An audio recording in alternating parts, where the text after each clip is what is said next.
small step for man, one giant leap for mankind.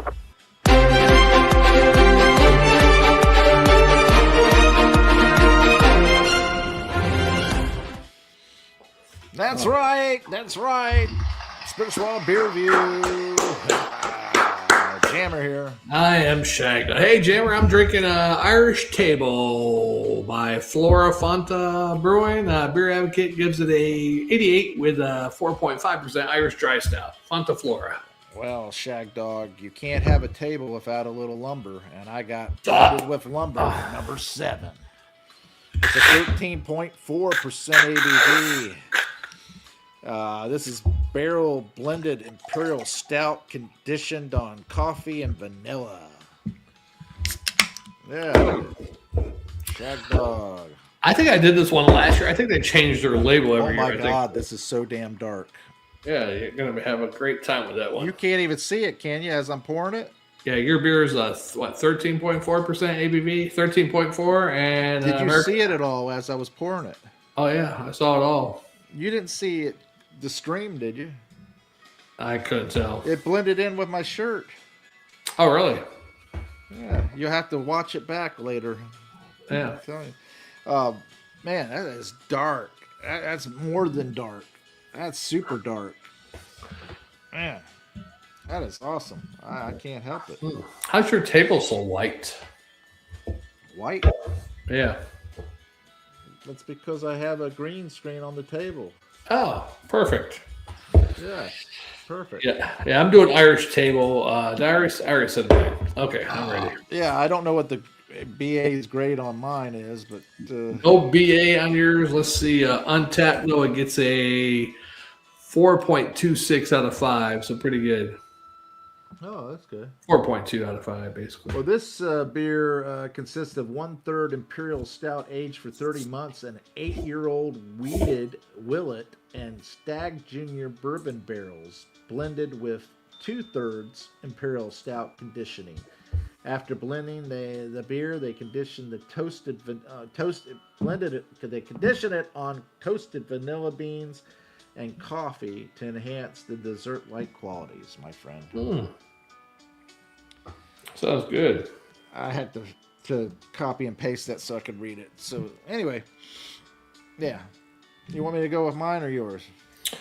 What are you going to go with? I was just going to go with the description and smell. Oh, you already said yours, didn't you? Oh, you're talking about... okay, good. Go ahead. You go ahead. Super dark. I don't know if you can tell that. Super dark. All that shit you read, I thought that was the description you were talking about. Dark beige, brown head, quickly dissipating. I smell the vanilla, the roasted coffee. A little bourbon smell there. Kind of like got a chocolatey there. Man, smells good, Shagdog. I'm going to dive in while you're drinking, explaining yours. Yeah. Pretty dark, more of a brown, I think. I mean, blackish brown, maybe. Yeah. Sorry to interrupt, but timber! Here we go. Yeah, pretty black, brown, dark brown, slightly red hues, although maybe it's more of a brown hue. The head is less than a pinky, or about a finger. Less than a finger. And smells good. Smells like an Irish Dry Stout the way it should be. And this isn't from Ireland, though, is it? I don't think so. North Kakalaka, Fonta Flora Brewery, which is in Morganton, North Carolina. Man. I'm ready to drink it. Go Cheers. for it, Shagdog. This beer here is packaged and brewed by Timber Ales out of North Haven, Connecticut. Yeah, Get Beer a chance Advocate. to go up there to North Haven, drop by Timber Ales. Yeah, Beer Advocate says the brewery is actually in New York. So. Oh, well, okay. And they brew it over in Connecticut, though. Maybe the headquarters is in New York. Shagdog, this is got a boozy bourbon. Definitely boozy bourbon flavor. It has a sweetness to it. A little more sweeter than the Morning Timber or Morning Wood. That's what she said. What was it called? Morning Wood or Morning Timber? Morning Timber, yeah. Which means morning wood, basically. Yeah. I can't read that shit. Oh. but it has the roasted coffee, vanilla. Man, I'm telling you, that morning timber was really good.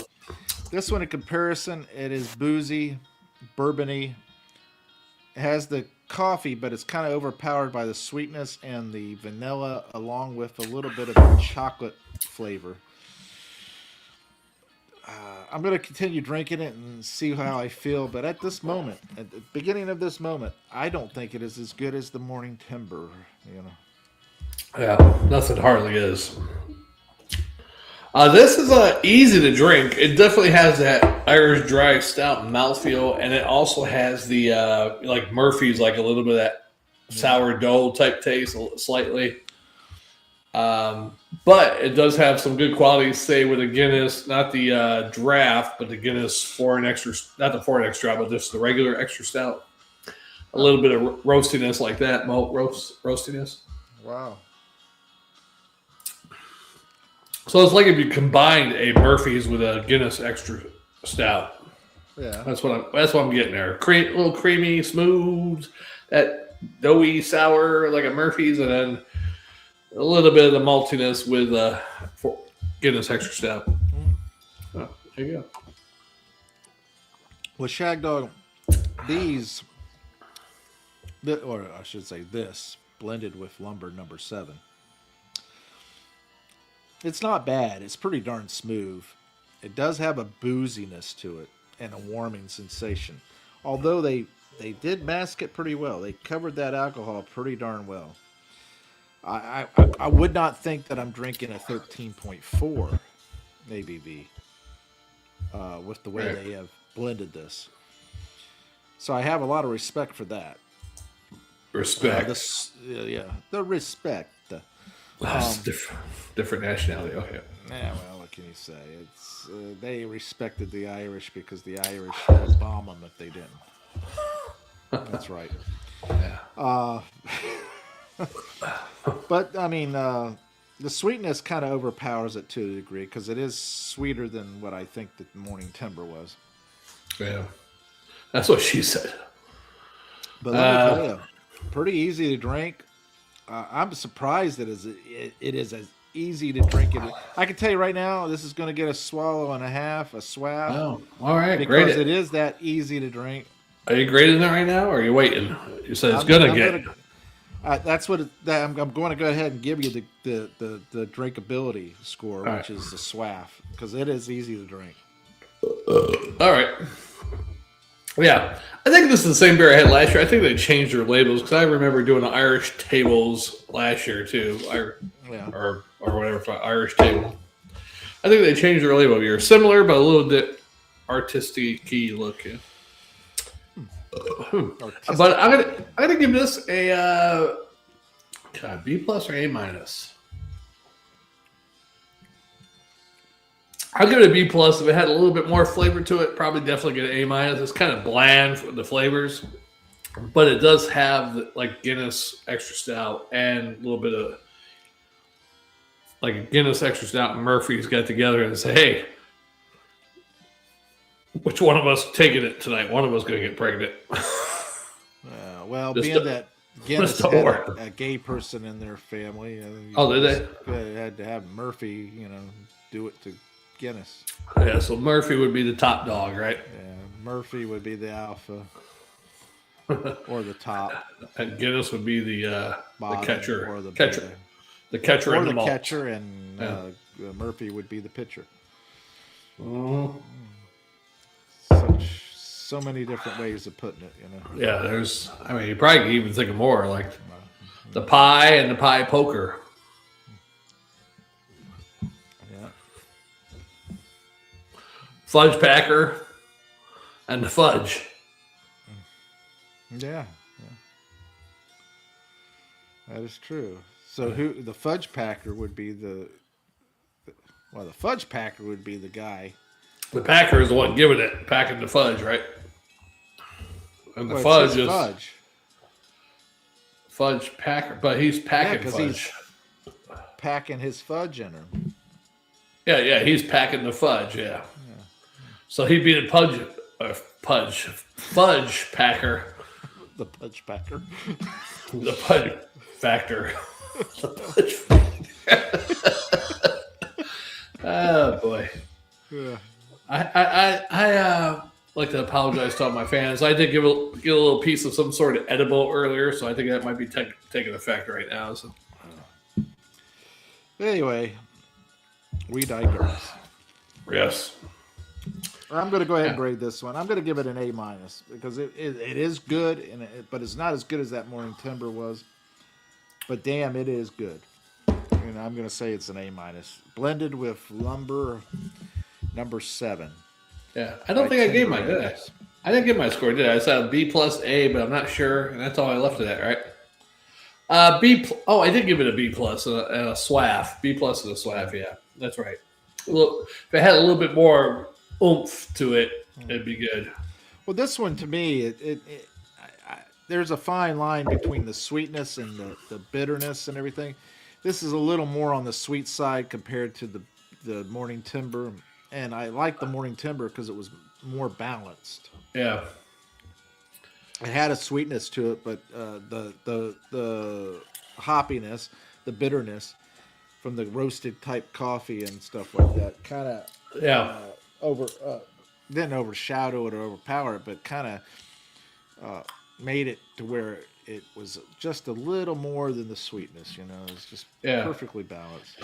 And this, Murphy's like that sourdough, or what? That's how I could explain it, some of the flavor of Murphy's, but some people say something else. But you get it more on draft than you do with the bottle or the can. You can taste it with their bottle and can, but if you have it on draft, you can really pick it up, And this has that in there, and I really don't like it, but I kind of like it at the same time. It's like it's a love-hate. It has like some weird doughy sour in there or something, but they're like, "Hey, it's Irish." Yeah, all right then. I tell you, we should do a cooking with beer recipe book. I did a beer cooking video, but I didn't drink a Pabst. But I had the Pabst Chunky Pabst cheese potato soup. And I really couldn't. I could tell there might be some beer in there, but I couldn't tell. Well, normally you can't tell a beer. Yeah, you can't. There might have been a hint of a smell of some dirty Pabst or something. Now, if you had stout or something like that, you might be able to pick up the flavors in it more. But I did a video of it, a review cooking it. I didn't have a beer with it because I was looking for a single Pabst, couldn't find one. I thought I'll just review the soup, and I'm cooking it. I got my camera there. And I went by a script, and I just totally screwed the whole video up. I should have just not done a script. Yeah. Gotta give it info about the potato soup, and I say for now on, freestyle. That's best for you. Yeah, I've had a hard time reading the scripts too, Well, when you write it out and you put it up there, it's not good. Yeah, I can't read stuff anyhow. You can tell when I'm reading stuff. I'm like Joe Biden. Because your impediment. The Joe Biden impediment?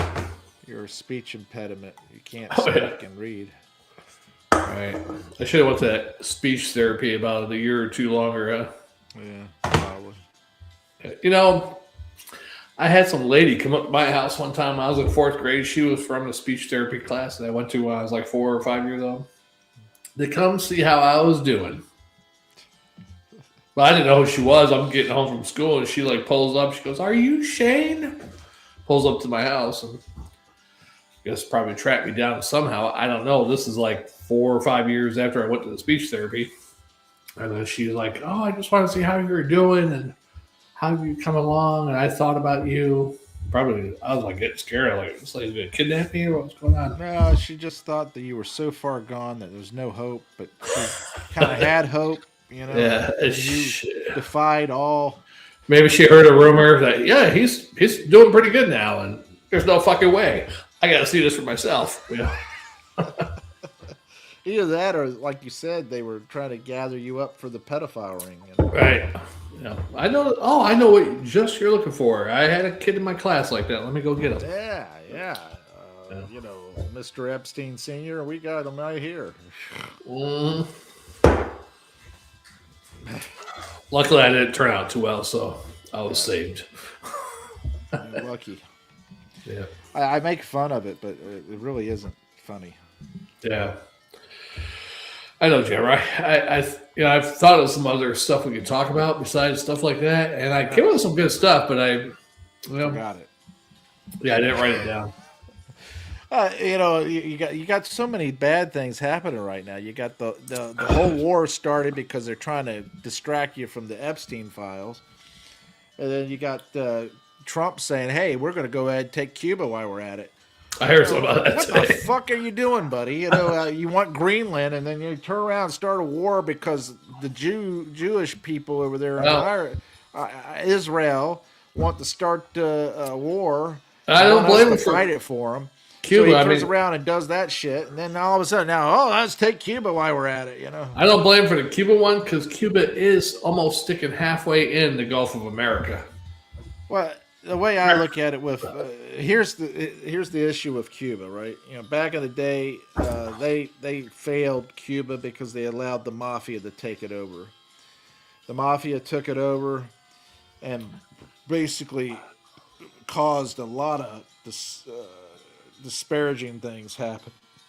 The poor people were super poor, and the people of power got all the benefits and all the money and everything like that. And so, of course, the poor people, they're being squeezed so hard that they finally just give it to communism and decided, hey, everybody we're going to spread it across equally. Okay, wonderful, great. And they bought we're all going to own the farmland. They drank the Kool-Aid, and then all of a sudden, when reality comes, human behavior plays out. And I'm now the dictator, and guess what? I think I deserve more because I'm the one who's divvying it out, and I think I deserve the best because I did all this hard work, and I had the ideas. And I have to take care of this, and it's such exhausting. I want the best of the best, and I want this palace, and I want the best food, and I don't care if you got to do without. I want it, because I deserve it. Hey, you ever go on a splurge with your own money on a vacation? Like, say you had $2,000, you're like, I'm on vacation. I don't give a fuck. You just spend it. Yeah. Well, that's what a dictator is like becoming. You got unlimited funds. Yeah. I want this and I want that. So anyway, then they found out that wasn't all that great, and now they realize that it's not that great for communism per se. But there's some benefits in Cuba, especially because the healthcare is really good. That's what they say. Yeah. I don't think their equipment's really good.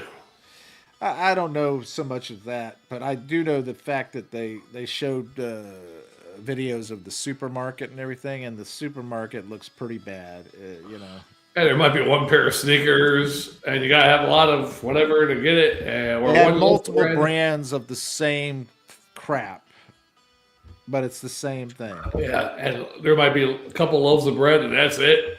50 people trying to get a loaf of bread, and only 4 people getting it.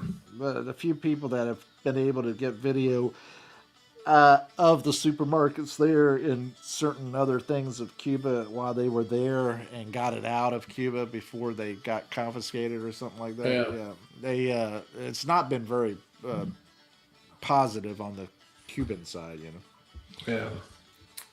I do know Cuba was a beautiful country, and it had riches because it was such a diverse and of course money was being poured into it back in the 50s and the 40s, and then they screwed it up. They allowed it to happen. So I blame them, and the same thing I blame America for treating Jamaica the way they've treated Jamaica, which has been bad. And so Jamaica has turned to China to take care of their roads, build the roads, and do all this stuff. Well, China's doing it a lot because that's how they're getting control of some of these countries. Or like exactly. Faulting on their loans, or hey, we're going to do this and provide it for you, but you got to do this, and they default. And China's like, well, we own this shit we just built now. Yeah, and guess what? Now you're going to have to allow us to be able to dock our ships there and all. Yeah. And the thing is, America screwed up there. They could have opened trade up with Jamaica, but they didn't want to do that. They wanted to open it up with South America. And so you have this great fruit, there's mangoes and pineapple and the coffee and all this rum and all this wonderful stuff coming out of Jamaica, but you can't get it because guess what? It's from Jamaica. You know what I'm saying? Why did they make a deal with Jamaica or any deals? I mean, why not? Why would they not? Because it would affect the NAFTA agreement with South America. Oh, isn't Jamaica? So that agreement is only with the actual continental South America, not the Caribbean or islands or anything. It's not with the Caribbean at all. No. So, well, they should have included all those countries. Because I can tell you right now, the mangoes coming out of Jamaica and the other fruit that I had while I was in Jamaica, it was some of the best tasting fruit. Did you get it straight off the tree or from a market? Some of it was from the market, some of it was off the tree. Did you get gringo disease with the ones off the tree? Nah. A lot of gringos will break out and I get flush red if they drink off the tree. But it's much better than like the mangoes and other fruit that I've gotten in the supermarket here that came from South America. It's like, what the fuck? You know, it's much tastier. Yeah. Yeah. When I was in Panama, any gringo eat some mangoes off the tree, they turn red. So black people, Hispanic. That's because it had all that insecticide, man. You know. I mean, in a neighborhood, a mango tree. I mean, unless the person's spraying stuff, well, you never know. Maybe it was Agent Orange. Yeah, you never know. But yeah, I mean, they screwed that up. So I kind of blame the past administrations for not what is that? Foresting? What is it? A relationship? What is it called? Coercing. Not coercing. Cohesion. Cohesion. Co-parenting. Nah, you're not fostering. Fostering a relationship with the other country, such as Jamaica, and building that relationship. And why did Barack Obama do it? Because he was from Kenya. Is it concerned about African countries then? No, he didn't care. He cared less about Africa. Except for Kenya. All he wanted to do was get with Michael, and he was with Michael. So and let Somalians in. They pretended to have some shit. Wait, Michael Jackson? Michael. Oh, Michelle. Michael, yeah. Yeah. Yeah. So I don't think she's a dude. I do. You know? I wholeheartedly do, because have you seen the videos where you see the morning timber just popping out? I have seen that while she's dancing. Had a dress on, like a long dress type thing. I doubt she has big old flapping wings that big. Could have been her giant clitoris. No, I don't think it's those wings there. I don't think so. Yeah, I mean, if it was, she has a big dang of a clit. It's a dick.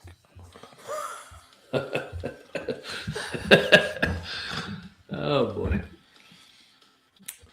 Yeah, I have a dick. I've seen my dick. I know what a dick looks like. So.